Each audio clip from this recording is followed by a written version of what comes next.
They said her badge was fake, just a prop, something she probably found at a surplus store. She took the disrespect in silence. It happened during a high-level intel briefing where officers from multiple branches sat around the table. She was there by assignment but not by invitation. They scoffed when she walked in, until someone mentioned a black ops unit that had gone dark. That's when everything changed. From which city in the world are you watching this video today? If this story intrigues you, consider subscribing for more powerful narratives that reveal how true strength often operates in silence. Kiran Davari straightens her simple navy suit as she approaches the Pentagon's high-security wing. The morning air is crisp against her face, a welcome sensation after the stale, recycled atmosphere of transport planes and military vehicles that have been her home for the past 72 hours. She presents her credentials to the stone-faced guard at the checkpoint, who studies her badge with narrowed eyes. "Ma'am, this doesn't match our current security protocols," he says, turning the badge over in his hands. "Call Admiral Thorne," she replies, her voice carrying a quiet certainty that makes the guard hesitate before reaching for his phone. 5 minutes later, she's escorted through the labyrinthine corridors of the Pentagon's inner sanctum, the guard now keeping a respectful distance. They arrive at a heavy door marked only with a numerical designation. The guard gestures toward it and quickly retreats, as if proximity to whatever lies beyond might be dangerous to his career. Kiran pauses, taking a deep breath. Her reflection in the polished surface of the door shows a woman in her early 40s, Iranian-American features framed by dark hair pulled back in a severe bun. The face that looks back at her belongs to someone who has seen too much and said too little. It's the face of a woman who has learned that silence is often more powerful than speech. She pushes the door open and steps inside. The war room buzzes with controlled chaos. Digital screens cover the walls, displaying maps of the Balkans, satellite imagery, and scrolling data feeds. Military brass in full uniform mingle with intelligence officials in crisp suits, their voices a cacophony of urgency and authority. At the center, a large oval table hosts the most senior officials, their faces grim as they pore over classified documents. Admiral Thorne, a man whose weathered face has witnessed 4 decades of American military operations, notices her immediately. His expression hardens, and he whispers something to Colonel Merrick, who nods and approaches Kiran with the practiced confidence of someone used to removing unwanted visitors. "Ma'am, this is a classified briefing," Merrick says, his tone suggesting he already knows the answer to his next question. "Your credentials?" Kiran silently presents her badge again. Merrick examines it, turning it over in his hands. A smirk forms at the corner of his mouth. "This doesn't look standard issue," he says loudly enough for nearby officers to hear. "Security surplus store down on 14th Street. Several officers chuckle, not bothering to hide their amusement at what they perceive as an obvious fake. Kiran says nothing. She simply takes her badge back and finds a seat in the back corner, removed from the central table where decisions are made. Her silence isn't submissive, it's observant. Her dark eyes miss nothing as Admiral Thorne calls the meeting to order. "Ladies and gentlemen, as of 0600 hours yesterday, we lost all contact with Task Force Obsidian operating in the Kosovo-Serbian border region," Thorne begins, his voice grave. 18 personnel, including some of our most experienced field operatives, have gone completely dark." The room fills with murmurs as officers exchange concerned glances. Kiran remains still, her face betraying nothing even as her mind catalogues every reaction, every whispered comment. "General LaSalle, please brief us on the last known situation," Thorne continues, nodding to a stern-faced man with 3 stars on his uniform. General LaSalle stands, activating a holographic display over the central table. Task Force Obsidian was deployed to investigate unusual activity at a research facility codenamed Helix, he explains, bringing up satellite imagery of a compound nestled in forested mountains. Intel suggested the facility had been repurposed from its original scientific mission to something potentially threatening to regional stability. For the next hour, Kiran watches as they debate jurisdiction, intelligence failures, and next steps. The discussion grows increasingly heated as General LaSalle argues with CIA Director Farrow about responsibility. "If your agency had provided accurate intelligence in the first place, my people wouldn't be missing," LaSalle thunders, his face reddening. "My agency warned against this operation from the beginning," Farrow counters, his voice icy calm. The risk assessment clearly stated that the region was becoming increasingly hostile to Western intelligence operations. Throughout it all, Kieran takes methodical notes in a small leather-bound book. Her handwriting is tiny but precise, capturing not just what is said but what remains unspoken. She notices contradictions that no one addresses, gaps in the timeline that no one questions. Lieutenant Zoya, a sharp-eyed intelligence officer, brings up new satellite imagery of the Helix facility. As you can see, the compound appears to have suffered significant damage approximately 12 hours after Obsidian's last communication, she explains, pointing to areas of structural collapse and evidence of fire. We have no way of knowing if this was the result of an operation gone wrong or if our team was compromised before they could complete their mission. What do we know about this facility? Asks Major Westlake, leaning forward with interest. What was so important about it? Zoya hesitates. Helix was classified as a black site, she finally says, completely off books. No records exist outside of the highest security clearances. Even I've never seen the complete file on its operations. This statement causes Kieran to look up from her notes. Her eyes narrow slightly as she watches the reactions around the room. Some officers shift uncomfortably in their seats, while others maintain carefully blank expressions. She raises her hand to speak. Major Westlake notices and snorts. The cleaning staff can come in after we're done, honey. Laughter ripples through the room. Kieran's expression never changes, but something hardens in her eyes. She lowers her hand and continues writing in her notebook. As the meeting progresses, brief, fragmentary memories flash through Kieran's mind. A younger version of herself crouched in the dust of a combat zone, whispering instructions to a team of Special Forces operators. A torn photograph clutched in bloodied hands, the face on it partially obscured. A funeral with no attendees except a single figure watching from a distance. These fragments offer glimpses into her past, but reveal nothing complete about who she truly is. The briefing continues with discussions of possible extraction scenarios, intelligence gathering options, and diplomatic implications. Each suggestion seems to hit a wall of bureaucracy or interdepartmental conflict. No one can agree on a course of action that balances the need to recover their people with the political realities of operating in such a sensitive region. We need more intelligence before we can commit to any extraction plan, Admiral Thorne finally says, frustration evident in his voice. Director Farrow, can your people get us anything more concrete about what happened at Helix? Farrow shakes his head. Our assets in the region have gone silent as well. It's as if someone knew exactly who to target and when. So we're just going to leave them there? General LaSalle demands, slamming his palm on the table. 18 of our people potentially captured or killed, and we're going to sit here talking about needing more intelligence? What would you have us do, General? Thorne replies, his voice tight with restraint. Send in another team blind? Lose more personnel? Start an international incident that could escalate into something much worse? The tension in the room is palpable. Officers begin talking over one another, proposals and counter-proposals flying across the table. Some argue for immediate action regardless of the risks, while others counsel patience and caution. The meeting has devolved into competing voices with no clear direction. Through it all, Kieran continues to observe and take notes. She flips back through pages, comparing statements made at different times during the meeting, finding inconsistencies that no one else seems to notice or care about.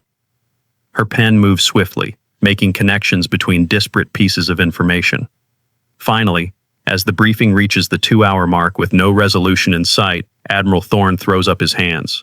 We'll reconvene at 1400 hours. I want concrete proposals from each department by then. Dismissed. As the officers begin gathering their materials and filing out of the room, Kieran remains seated.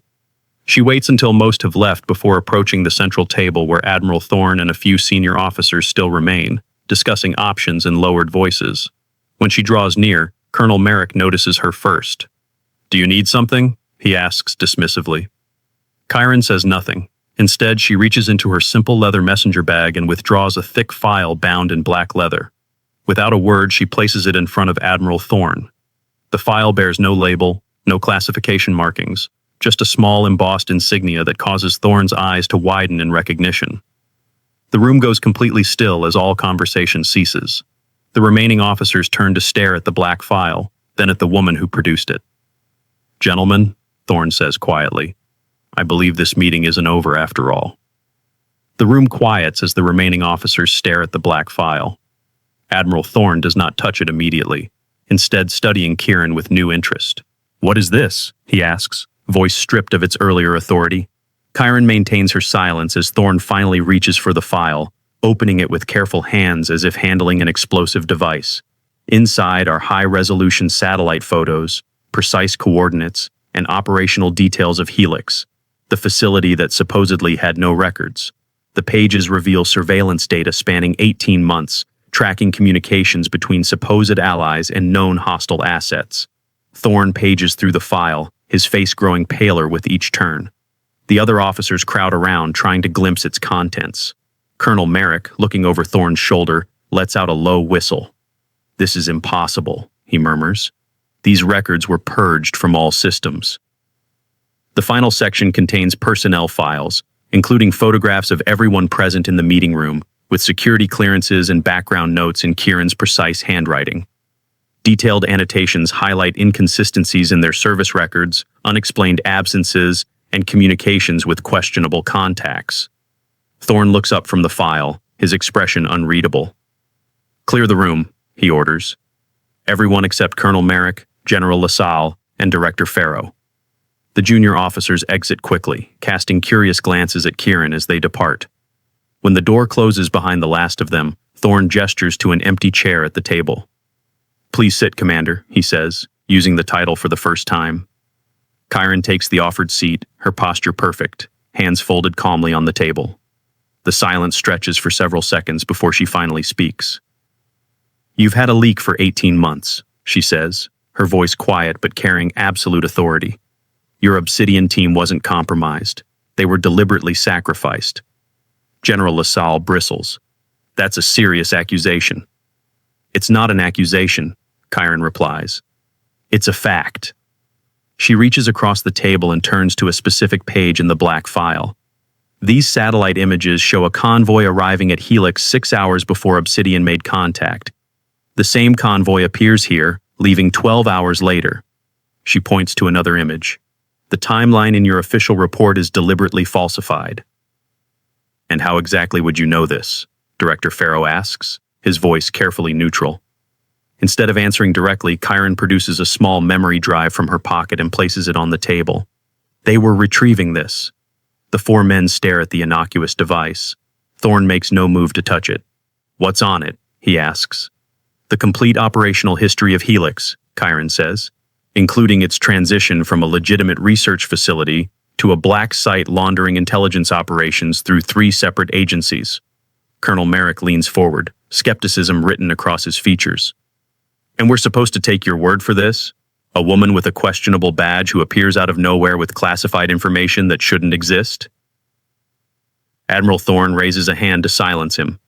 He studies Kieran for a long moment, then asks, "When did you get back from Tehran, Commander?" "I never left, sir," she answers. "That was the point." The question and response transform the atmosphere in the room. General LaSalle inhales sharply. Director Farrow sits back in his chair, a look of dawning comprehension on his face.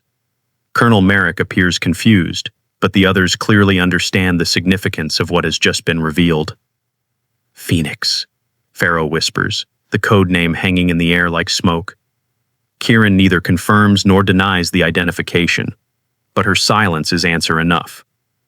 The men exchange glances, a mixture of disbelief and newfound respect evident in their expressions. For those in the highest echelons of intelligence and military operations, Phoenix was more legend than reality, a deep cover operative responsible for the most sensitive extraction operations of the past decade, the handler whose real name appeared in no database, who had personally rescued hostages and assets that officially were never taken. "If you are who they think you are," Merrick says slowly, still catching up, "why wait until now to reveal yourself? Why sit through that entire briefing being treated like an intruder?" "Because I needed to know who in that room reacted genuinely," Kieran replies, "and who already knew the truth about Obsidian." She turns several pages in the black file, revealing surveillance photos of meetings between American officials and foreign agents. "Your Operation Obsidian was compromised before it began. They were sent to Helix not to gather intelligence but to be eliminated. By whom? General LaSalle demands, his earlier hostility replaced by grim attention. By the same people who have systematically dismantled our intelligence networks across Eastern Europe for the past 2 years, Kieran says. People with access to our highest clearance operations. People in this building. She pulls another document from the file, a complex diagram showing communication patterns between various agencies and specific individuals. Red lines highlight irregular contacts. Black lines indicate standard protocols. The pattern reveals a clear structure of information flow that bypasses normal security measures. This is why your conventional investigation was going nowhere, she continues. You were looking for external enemies when the threat is internal. Admiral Thorne studies the diagram, his eyes tracking the connections. You're suggesting a coordinated effort to undermine our operations in the region. To what end? Control of Helix, Chiron answers. The facility wasn't just a black site, it was developing something valuable enough that multiple factions want exclusive access.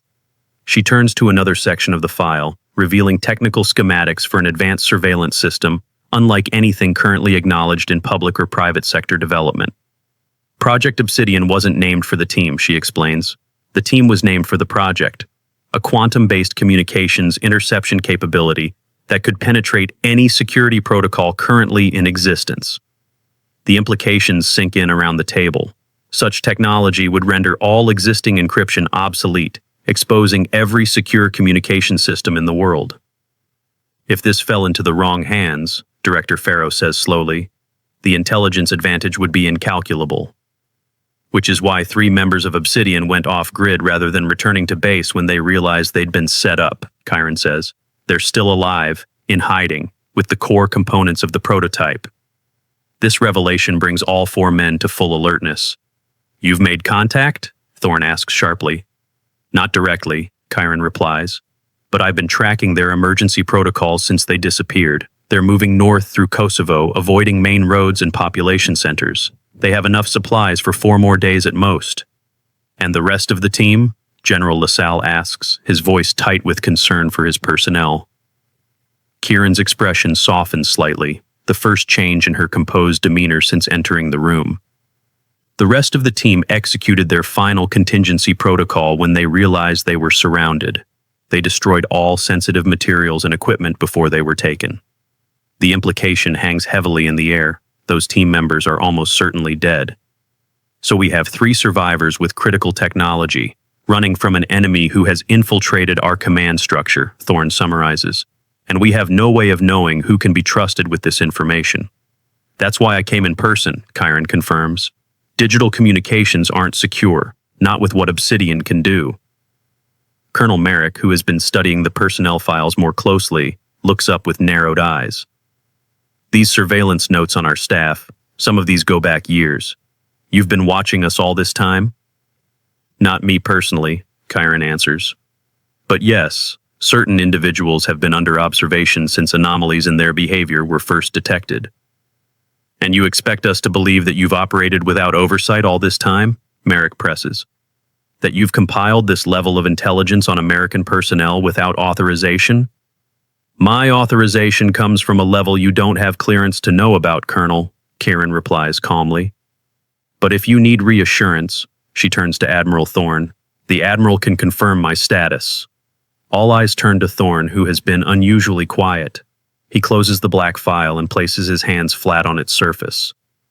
Commander Davari operates under Special Directive 29-7, he states formally.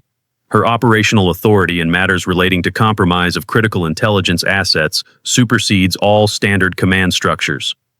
The revelation silences further questions from Merrick. General LaSalle leans forward, military pragmatism taking over. What do you need from us, Commander? He asks. A small extraction team, Chiron replies. No more than 6 personnel, hand-selected for absolute reliability, full operational discretion, and a secure transport for immediate deployment. Timeline? Farrow inquires. We have 48 hours before they'll be forced to move into more populated areas for supplies, Chiron says. Once that happens, the chance of interception increases exponentially. Admiral Thorne nods decisively. You'll have what you need. I'll authorize it personally. He turns to the others. Gentlemen, I don't need to emphasize the sensitivity of this situation. Nothing discussed here leaves this room. As the meeting concludes with renewed purpose, the dynamic in the room has transformed completely. The woman they had dismissed hours earlier now commands their full attention and respect. Colonel Merrick, who approaches Chiron as they prepare to leave, his earlier condescension replaced by professional deference. "Commander, I believe I owe you an apology for my behavior earlier," he says, extending his hand. Chiron regards him calmly. "No need, Colonel. Security protocols exist for a reason." She accepts his handshake briefly. "Your skepticism was appropriate under the circumstances." As the others file out to begin preparations, Admiral Thorne gestures for Kieran to remain behind. When they are alone, he looks at her with a mixture of respect and concern. "It's been 5 years since your last official appearance in any capacity," he says quietly. "The fact that you've surfaced now suggests this situation is even more critical than you've indicated." Chiron's expression remains unreadable. "The compromise goes deeper than I've shared with the others," she confirms. "The implications extend beyond Eastern Europe." Thorne nods grimly. "I assumed as much. The question now is who can be trusted to handle this extraction." "I already have names," Kieran replies, sliding a folded paper across the table. "These 6 individuals have been thoroughly vetted. Their loyalty is to the mission, not to any particular agency or individual." Thorne studies the list, recognition flickering across his face at certain names. "Some unconventional choices here." "Conventional thinking is what got us into this situation," Kieran points out. "We need people who can adapt to rapidly changing circumstances without waiting for authorization from a potentially compromised chain of command." "Agreed," Thorne says, pocketing the list. "I'll have them assembled within 6 hours. Anything else you need?" Chiron stands, gathering the black file and securing it in her bag. "Just one thing," she says. "When this is over, whoever orchestrated the betrayal of Obsidian needs to be held accountable, no matter their rank or connections." Thorne meets her gaze steadily. "You have my word." As Chiron moves toward the door, Thorne adds, "It's good to have you back, Phoenix." She pauses, looking back over her shoulder. "I never left, Admiral.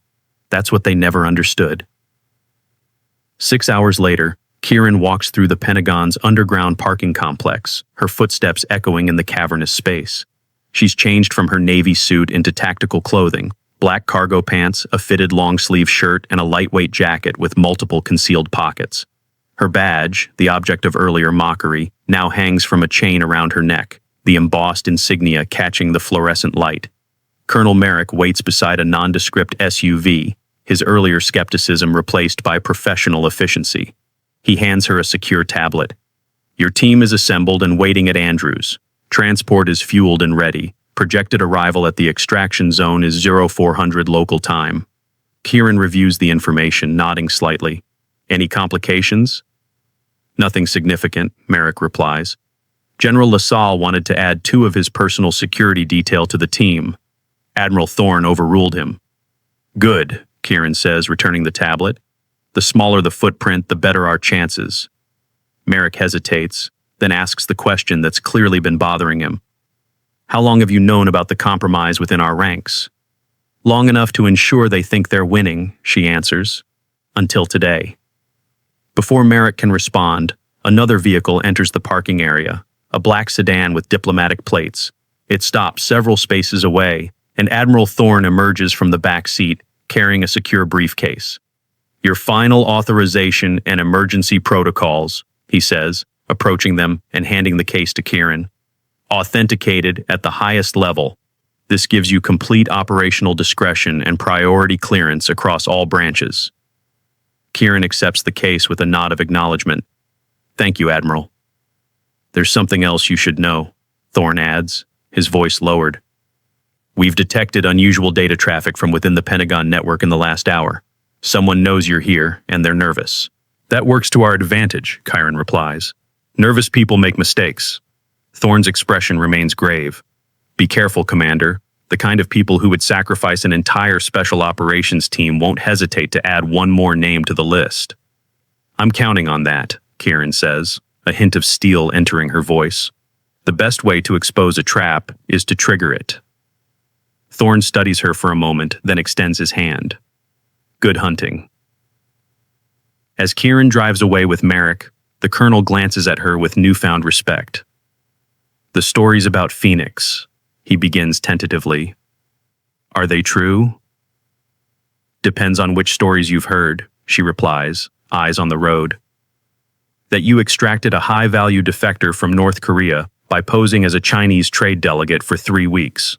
That you personally rescued 14 hostages from a terrorist compound in Mali when the official rescue operation was compromised.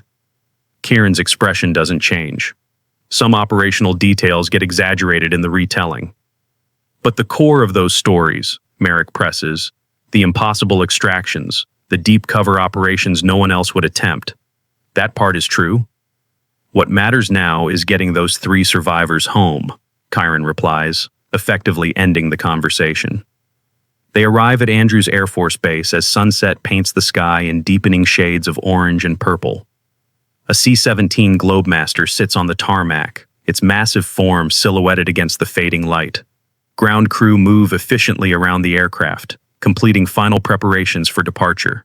Near the loading ramp, 6 individuals wait in a loose group, each carrying minimal equipment. They straighten as Kieran approaches, studying her with varying degrees of curiosity and respect. This is your team, Merrick announces, then steps back to allow Kieran to take command.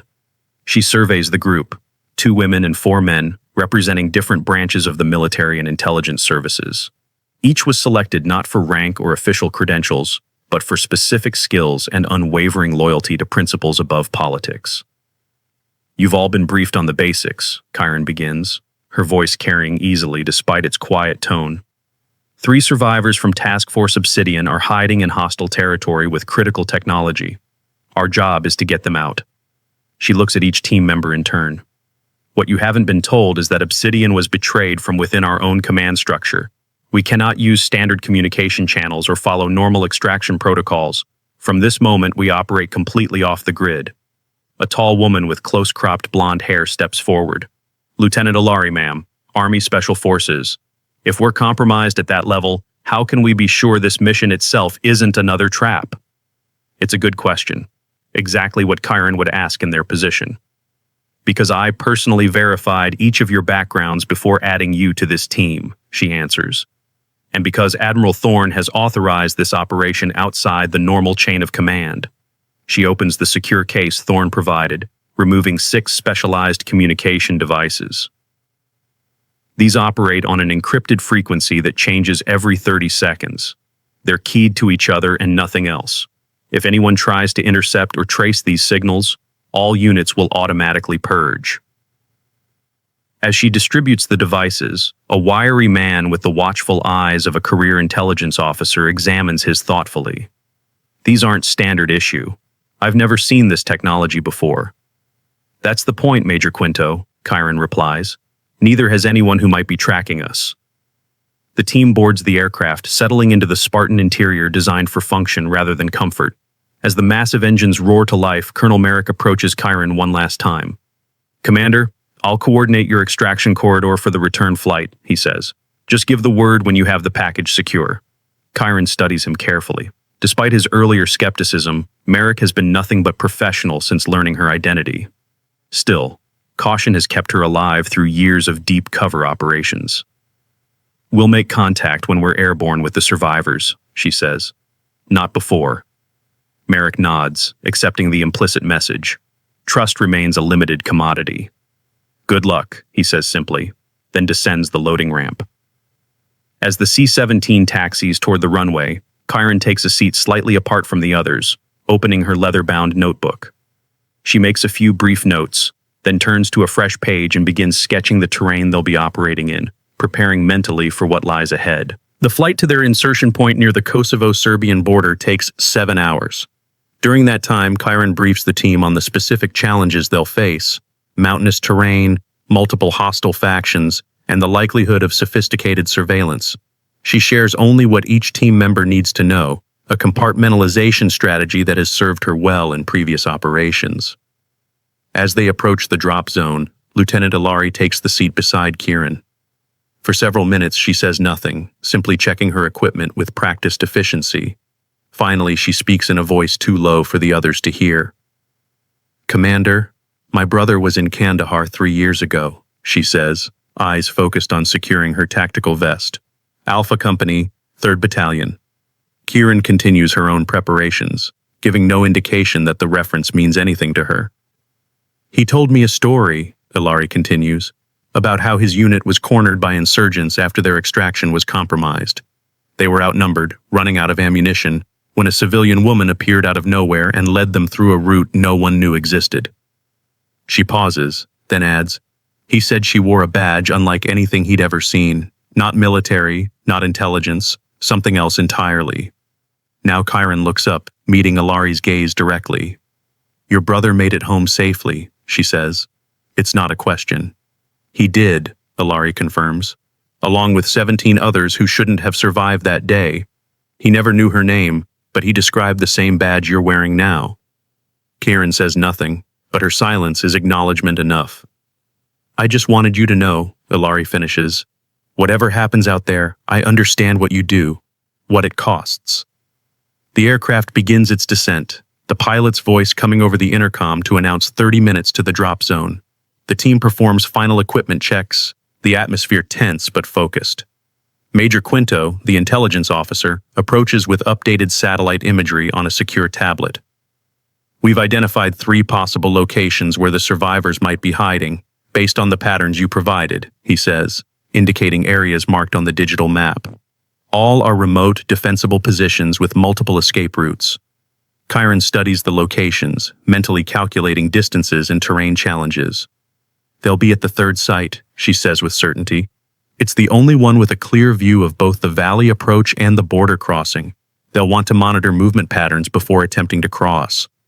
Quinto looks impressed but doesn't question her assessment. "The area has seen increased activity in the past 12 hours, he notes. "Local militia checkpoints have doubled, and there are reports of specialized search teams moving through the sector." "They're getting desperate," Kieran observes. "They know the survivors can't stay hidden much longer without supplies." The jump light turns amber, signaling 10 minutes to deployment. The team makes final adjustments to their chutes and night vision equipment. They'll be inserting under cover of darkness, using halo techniques to avoid detection by ground-based radar. As they line up near the rear ramp, Kieran feels a familiar calm settling over her. This is what she was trained for, operating in the shadows, moving through spaces others deemed impossible, bringing people home when all hope seemed lost. The ramp lowers, revealing the night sky beyond. Cold air rushes into the aircraft, carrying the scent of pine forests and distant wood smoke. The jump light turns green, and one by one, the team steps into the void, disappearing into the darkness. Kieran is the last to jump, pausing briefly at the edge of the ramp.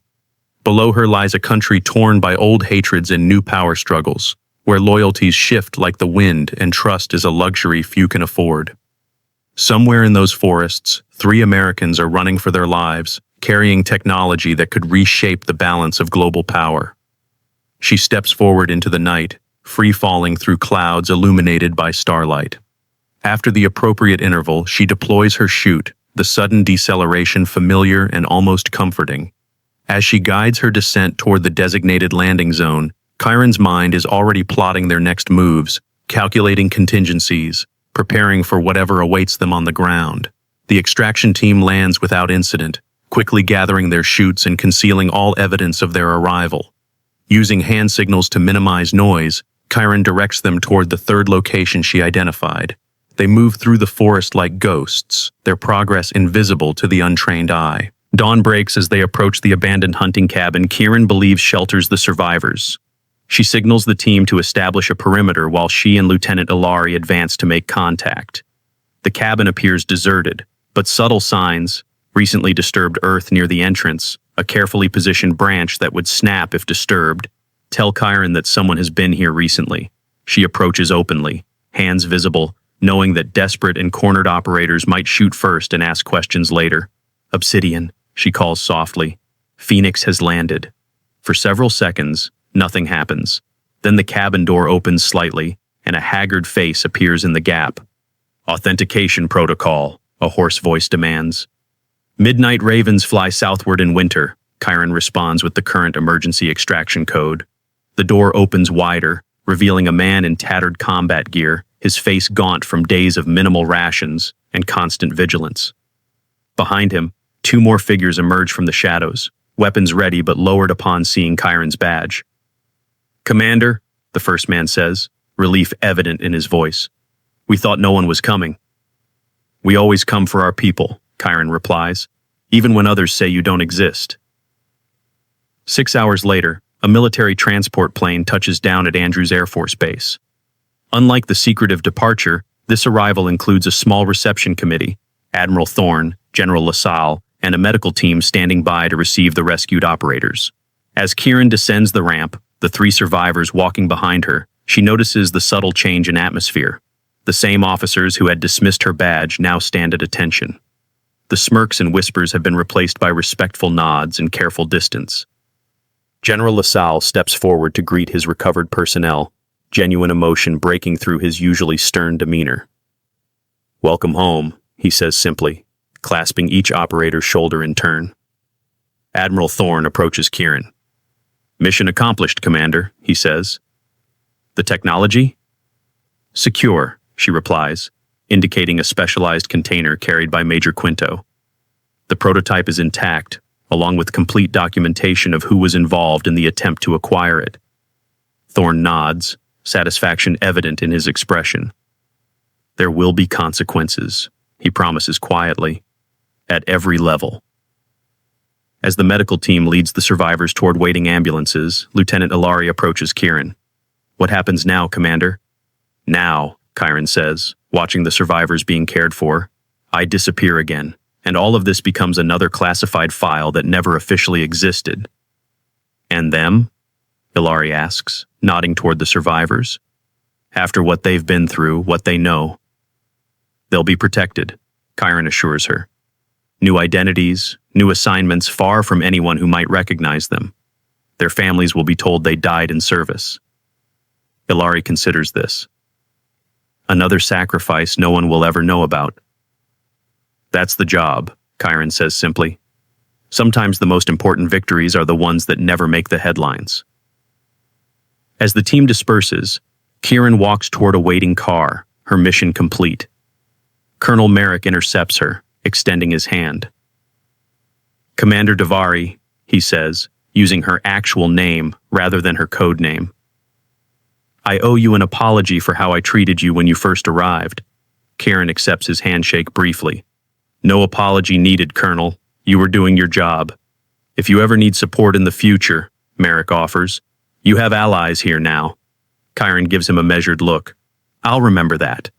She enters the waiting vehicle, placing her leather bag on the seat beside her. Inside is the black file that started it all, the collection of secrets and shadows that exposed a betrayal and saved 3 lives. As the car pulls away from the base, she removes her badge, studying it in the morning light. It's not a prop. It never was. It's a symbol of a shadow world where victories go uncelebrated and heroes remain unnamed. A world where sometimes the most powerful person in the room is the one everyone overlooks. The car turns onto the highway, heading toward the rising sun.